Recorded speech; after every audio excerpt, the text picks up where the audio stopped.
Next, we started active elements. Active elements are classified into independent sources and dependent sources. Independent sources can be two types: voltage source and the current source. Voltage source and current source can be ideal sources as well as practical sources. Ideal independent voltage source produces constant voltage at the terminals irrespective of the flow of the current. It provides zero power dissipation in it. But ideally, practically, ideally, independent voltage sources are not available. That's why a practical independent voltage sources are available in nature.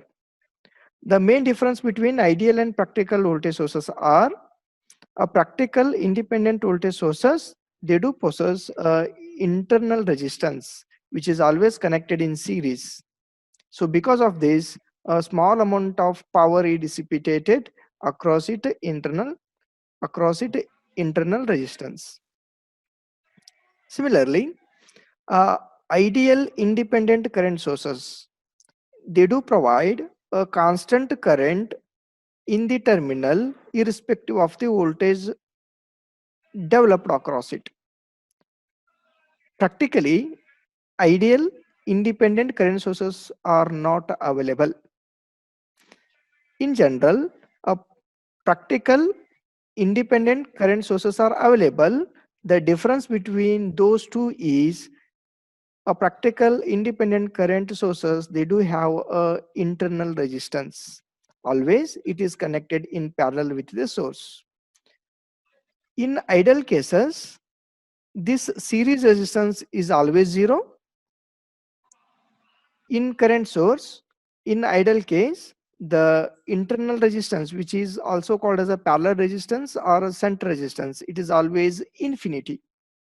But in case of practical sources, it is not zero and it is not infinity. So that this is we have discussed in the last class. So circle with the plus and minus signs are used to represent the independent voltage sources. A circle with an arrow is used to represent independent current sources. Now, the second classification is dependent sources. So, we'll see it now. Active elements we have discussed, independent sources, voltage sources, and current sources. What do you mean by ideal voltage source and its graph? VI characteristics, internal resistance is 0 ohm. They are not present, so they do not exist practically. That's why we do discuss a practical independent voltage source and its VI characteristics. There is a deviation from its ideal characteristics. It is because of the internal resistance RS. Independent current source, they do provide constant current. The VI characteristics is shown. They are not possible, they are not practically available, so that we do find a practical current, so independent current sources whose VI characteristics deviates from its ideal one, and it has an internal resistance and its value is not equals to infinity. Next, our discussion is a dependent sources. Let us see, the as the name suggests, dependent sources produces the amount of voltage or current that is dependent on some other voltage or current. That's why they are called as a dependent sources. So there are two parameters, that is voltage and the current. This voltage depends on either voltage or current in the network. Again, this current depends on voltage and the current of the same network. That's why they are called as a dependent sources. Dependent voltage source and a dependent current source, they do provide the constant voltage and the current at its terminal. But whose value depends on some other value of voltage and current of the same network. So they don't have their individual values. Instead, they do depend on one more factor. So dependent sources, they are also called as a controlled sources. One more name.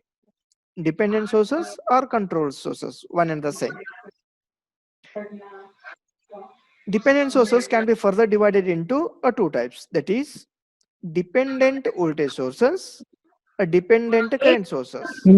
So obviously it is voltage source. It depends on either voltage or current. That's why it is called as a dependent voltage source. Voltage dependent voltage source, current dependent voltage source. Here also two more possibilities. It is a current source. Its value depends on either voltage or current. So it can be voltage dependent current source or current dependent current source. So these are possibilities then they are given here. Next is what? Let us we see dependent voltage sources. Let us define what you mean by a dependent voltage source. A dependent voltage source produces a voltage across its two terminal. Voltage sources produces a voltage across its two terminal. The point is the amount of this voltage is dependent on some other voltage or current. You should keep this point in your mind. The amount of this voltage is dependent on some other voltage or current. Hence, the dependent voltage source can be further classified into two types. That is voltage controlled voltage source or controlled. One more name is voltage dependent. Both are same. Voltage dependent voltage source, voltage controlled voltage source. One and the same. Current controlled voltage source or else current dependent voltage source. Where they are, the dependent sources, they are classified into voltage sources whose value depends on the voltage, voltage sources whose value depends on a current. All right. Next we see, we have said always the dependent sources are represented using rhombus. It is voltage source, hence a positive and a negative sign inside the rhombus. A dependent voltage sources are represented with the signs plus and minus inside the rhombus shape. The magnitude of the voltage source can be represented outside the rhombus shape. So it is what? Because of this rhombus, it is dependent source. Because of these positive and negative signs, it is dependent voltage source. Its value again depends on Vx. Again, it is voltage. We can see here. I repeat, because of this rhombus, it is dependent source. Because of these two positive and negative signs, it is voltage source, and whose magnitude, this complete magnitude again depends on 6Vx. For example, 6Vx, it is a voltage at some node. It is a voltage dependent voltage source because its value again depends on one more voltage. That's why it is called as a voltage controlled voltage source or else a voltage dependent voltage source. Let us give an example for current controlled voltage source. Here, because of this rhombus, it is dependent. Because of this plus and minus, it is dependent voltage whose value depends on a 6000 Ix. That's why it is called as a current dependent voltage source. I hope you have understood. Now we have discussed dependent voltage sources. Now we do discuss dependent current sources. A dependent current source produces a current. Either it is independent or a dependent current source. Its main aim is to give a current. All right.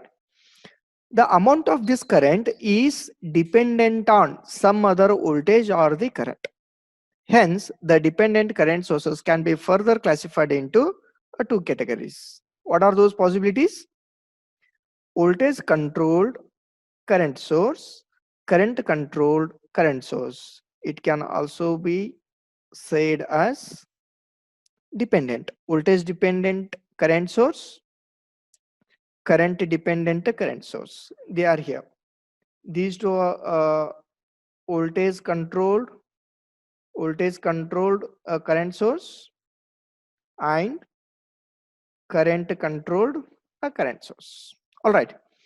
So the dependent current sources are represented with a arrow inside the rhombus shape. The magnitude of the current source can be represented outside the rhombus shape. That's we'll see now. So because of this rhombus, it is a dependent, and because of this arrow, it is current source. It is a dependent current source whose value depends on 0.006 Vx. It is nothing but its value depends on the voltage. So that we can call this as a voltage dependent current source. Next we see same thing.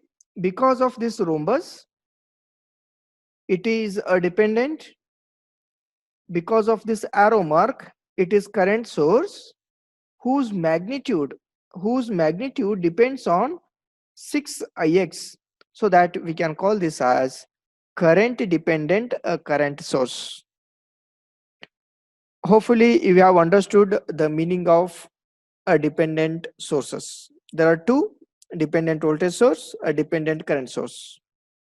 Independent current source, again there are two: current dependent voltage source, voltage dependent voltage source. Voltage dependent current source, current dependent current source. Hopefully you have understood. Okay. Next we do see what is an example for voltage dependent voltage source. Is it voltage dependent voltage source? Because of rhombus it is dependent, because of plus and minus sign it is voltage dependent, and whose value depends on 6Vx. So that we can say that voltage dependent voltage source. What is example for this? Amplifier. We have seen amplifier voltage as V out equals to magnitude gain into Vi. So amplifier output equals to gain into Vi. Input is Vi, again voltage. Output is also the voltage. Then can we say that output voltage depends on input voltage, so that it is called the voltage dependent voltage source. What is this diagram?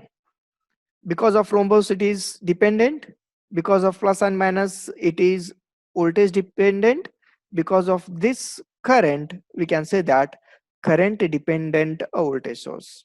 Example for this is a trans resistance. Let us see the next example. Can we call this as a dependent current source? One more name, voltage dependent current source. It is called voltage dependent a current source, or else voltage controlled current source. One another same. Example for this is a transconductance. Consider the fourth one. Can we call this as a dependent current source whose value depends on 6ix? For that reason it is called as a current controlled current source. One more name, current dependent current source. One another same. I think you have seen transistor collector current. transistor collector current is IC is equals to beta times IB. So input is current, output is current. Then can we call this as a current controlled current source? Yes, it is there.